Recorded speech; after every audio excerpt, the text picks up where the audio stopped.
ज़्यादा नहीं, केवल 8 महीने 6 घंटे अपने आप को दें। उस बीच में सिनेमा, फैशन, OTT और बिल्कुल डिजिटल मिनिमलिज्म। मैं आपको एक फार्मूला दे रहा हूँ, focus plus daily improvement plus time. Focus plus daily improvement plus time is equal to genius and victory. Focus इतना कि अपनी पढ़ाई के डेटा, नोट्स और पढ़ाई। डेली इम्प्रूवमेंट अपनी हेल्थ के बारे में, अपने खान पान के बारे में, अपनी सोहबत के बारे में। जो आपकी ऊर्जा को पीते हैं उनसे दूर रहें, जो आपको ऊर्जावान बनते हैं उनके साथ रहें। डेली इम्प्रूवमेंट प्लस टाइम, और टाइम दीजिए 8 महीने मैंने कहा है, 6 घंटे दे दें। और अगर ना हो इसके बावजूद तो आप बताइएगा, मैं जो कहिएगा हाथ में होगा।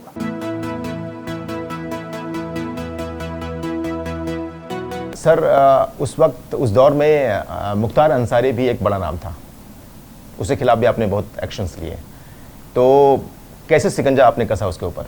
सबसे पहले तो उनका आर्थिक साम्राज्य और ठेका और धंधे बंद कर देना, गैंगस्टर्स के हाथ, अब ये तो कहना उचित नहीं है, हाँ, उनको निरुद्ध कर देना, जेल भेज देना, और गैंगस्टर्स एक्ट 14(1) में चल अचल संपत्ति कुर्क कर देना, उनके वाहन आदि है रंगदारी ख़त्म कर देना, और ऐसा शिकंजा कर देना कि अगर वो खुद ही कहे कि मेरी हत्या करा देंगे तो इससे बड़ा प्रमाण क्या है कि अब उनकी उल्टी गिनती उनके हिसाब से शुरू हो गई है।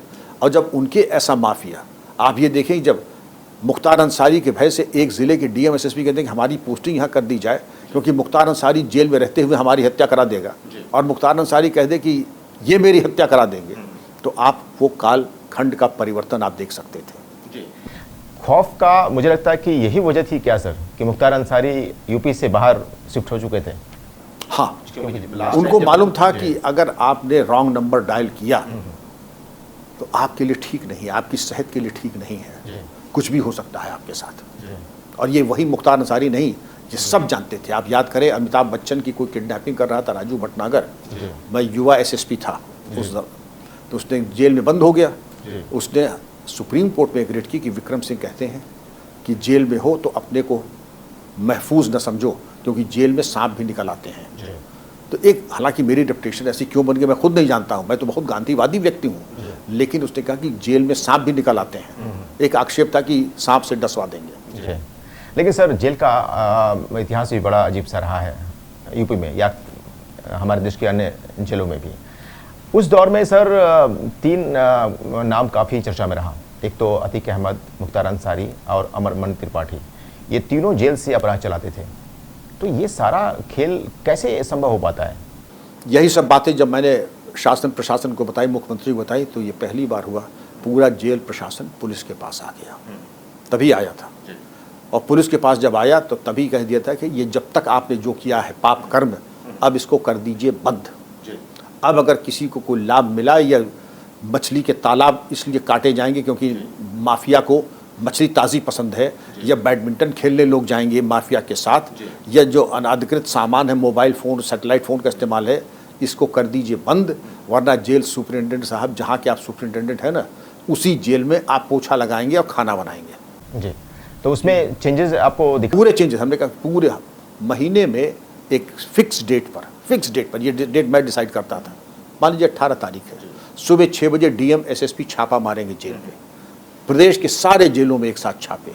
फिर वहाँ जो मादक पदार्थ है, मोबाइल फ़ोन वगैरह जो बरामद होती है, 1-2 छापे के बाद बिल्कुल स्थिति सामान्य कि हाँ कभी छापा पड़ सकता है, और पकड़े जाएंगे तो जिम्मेदारी उनकी तो कम होगी, जेल सुपरिटेंडेंट की ज़्यादा होगी, क्योंकि उनकी अकर्मण्यता से, नालायकी से या भ्रष्टाचार से अथवा दोनों से वो आपत्तिजनक सामग्री जेल के अंदर गई है। जी। लेकिन इसमें तो सर जेल के ही काफ़ी लोग इसमें संलिप्त रहते हैं, और अक्सर ऐसा देखा गया है कि जो भी रेड पड़ते हैं या जो भी इन्फॉर्मेशन होती है वो पहले उन तक पहुंच जाती है, वो ऑलरेडी अलर्ट हो जाते हैं। तो इस पर कुछ आपने प्रहार किया कि नहीं, कि ये जेल सुपरिटेंडेंट तो पिक्चर नहीं थे जेल में। यहाँ तक तो हो सकता है कि अगर सुबह 6 बजे रेड पड़ रही है, जब DM SSP काफिले के साथ पहुँचे 5:45 बजे, तो ये हो जाएगा भाई कुछ छापा पड़ने वाला है अंदर कुछ। लेकिन जब लोग 100 आदमी की टीम के साथ मेटल डिटेक्टर के साथ जाते हैं, तो जो कि छुपा देंगे, कुछ ऐसा नहीं कि अगर 100 चीज़ें तो 100 मिल जाएंगी, लेकिन 75 से 80 तक की चीज़ें आपको बरामद हो जाती हैं, और बरामदगियाँ हुई। उसके बाद जब एक्शन हुआ, डिसमिसल्स हुए जेल सुपरिटेंडेंट्स के, तो उसका बड़ा सकारात्मक प्रभाव पड़ा। ओके सर, लेकिन इसमें मुझे लगता है कि राजनीतिक संरक्षण काफ़ी मायने रखता है जो इनको मिला होता है, और ये भी वजह मानी जा रही है कि पैसों के दम पर ये सारे लोगों को अपनी मुट्ठी में रखते हैं, जेल के बाकी अधिकारियों को भी। बिल्कुल आप सही कह रहे हैं कि जो भी सुविधा आती है निःशुल्क नहीं आती है, और एक जो प्रशासन भ्रष्टाचार का एक तंत्र जेल में फल फूल रहा है उसकी वजह से, चाहे सुकेश चंद्रशेखर तिहाड़ में, चाहे उत्तर प्रदेश में अमरमणि त्रिपाठी, मुख्तार अंसारी, अतीक, इनका साम्राज्य कि लोगों को बुला करके मारना कूटना, पूरे आरामगाह बना देना, पत्नी का आवागमन होना, ये चीज़ें बिना जेल स्टाफ की मिली भगत के संभव ही नहीं। और इसका मेन कारण लापरवाही तो कम, भ्रष्टाचार, और भ्रष्टाचार यही है, करप्शन विद कैपिटल C। अब एक सर महत्वपूर्ण सवाल ये है कि पुलिस डिपार्टमेंट में कितनी रिफॉर्म्स की ज़रूरत है और कैसे इसमें रिफॉर्म्स लाया जाए? पुलिस रिफॉर्म्स की अमूलचूल व्यवस्था की ज़रूरत है। केवल प्रकाश सिंह बनाम भारत सरकार, जो कि सुप्रीम कोर्ट ने 7 बिंदुओं पर व्यवस्था दी है, वो तो होना ही चाहिए। वो तो स्ट्रक्चरल चेंजेस होंगे, तो स्ट्रक्चरल चेंजेस उन 7 पॉइंट्स को लेकर के जो कि सुप्रीम कोर्ट ने व्यवस्था दी है, वो मॉडल पुलिस एक्ट बनना चाहिए। पुलिस को पीपल फ्रेंडली होना चाहिए, टेक्नोलॉजी का पूरा इस्तेमाल होना चाहिए। पुलिस ऑफिसर कांस्टेबल से लेकर के DG तक, मैं जब कह रहा हूँ, हर रैंक पे सालाना ट्रेनिंग होनी चाहिए। उनके स्वास्थ्य के बारे में चिंता होनी चाहिए। अपने स्वास्थ्य के बारे में PT, परेड, ड्रिल और गेम्स कंपलसरी होने चाहिए, जो पहले थे अब नहीं है क्योंकि ओवरवर्क। और जो टेक्नोलॉजी आ रही है, टेक्नोलॉजी ऐसी आ रही है कि जो चीज़ आज 10 पहले स्टेट ऑफ द आर्ट थी, आज ऑब्सोलीट हो गई है। और सारा खेल टेक्नोलॉजी का है, साइबर क्राइम का है, विमेन रिलेटेड सिक्योरिटी का है। क्योंकि पहले के ज़माने में था क्या, रोड होल्डअप, आपने तो सुना भी कि रोड होल्डअप क्या होता है, बहुत बड़ा था कि उसमें IG तक जाते थे मौका मुआयना करने। बैंक डकैती आज भी गंभीर अपराध है, डकैती अगर इतने लाख के ऊपर की हो गई वो, और मास मर्डर। लेकिन अब साइबर क्राइम, बैंक फ्रॉड, महिलाओं से छेड़खानी, acid attack, anti national activities, तो जो परिमाण बदल रहा है अपराध का, उसके लिए कर्मचारियों को प्रशिक्षण, साइबर फॉरेंसिक्स की व्यवस्था, एक्सपीडिशियस इन्वेस्टिगेशन, समय से इन्वेस्टिगेशन पूरा हो, समय से ट्रायल हो, समय से सज़ा हो।